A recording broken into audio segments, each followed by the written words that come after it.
Moving on now to another surprise election result. The Freedom Party, led by the right-wing Geert Wilders, are set to become by far the biggest party in the Dutch parliament. Wilders has been dubbed the Dutch Trump, so the poor citizens of the Netherlands can look forward to hush-money rows, multiple arrests and an attack on their government buildings led by some bloke wearing horns, probably a Viking to be honest. Nikki, is Geert Wilders cursed or blessed? Well, blessed by his standards. He's been waiting for this a long time. I mean, in fact, he actually looks quite shocked that he's actually in power.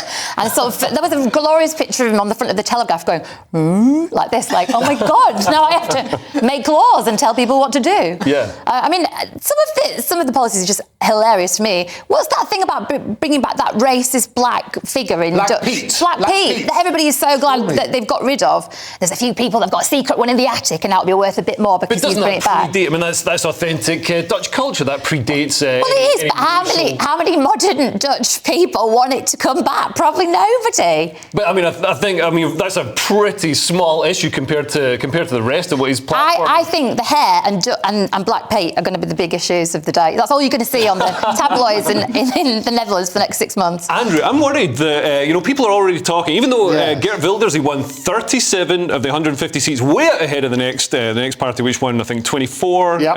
And already the other parties are talking about creating this cordon sanitaire so that Geert can't actually take power and can't be prime minister or play any role in the government. I mean, isn't that anti-democratic? Well, I think the reality is that people at the moment are looking for a hero, and people who promise we're going to get rid of all these jolly foreigners and we're going to do this and sort your life out are the ones they're voting for. So the real issue is exactly that. And I like to research these things. Firstly, his name is Geert.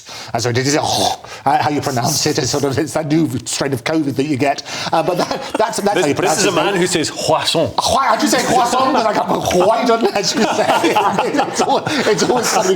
But that's the reality. So the worrying thing is, why are these people getting voted in? Yeah. And the reason they're getting voted in is because we live in a terrible age at the moment, where you're turning around, where it's a question of heating or eating. Yeah. So who do you blame? You blame all these foreigners. Well, even though they were probably born there as well as you were. No, that's the reality. I don't think the issue in the Netherlands is all to do with immigration. I mean, it's to do with cultural issues. They've seen a lot of Islamic immigration, and a lot of people are worried about that changing the Dutch liberal values in their culture. And in fact, Geert Wilders, what's surprising about this election result was he got a lot of support from the liberal areas, as well as out in the sticks where you might think people would be a bit more pitchforky. Yes, but he's promising to do things like shut down mosques. If you're a woman wearing a hijab, you've got to take it off before you go to a government building. You can imagine there'll be like these nice hair salons popping up around important places. So you need to sort your hair out, you've got to take your scarf off. Yeah, maybe it is, but I mean, I've never heard so much rubbish in my life. Well, also he was banned from entering the UK, remember, in 2009. Yes. And that gave him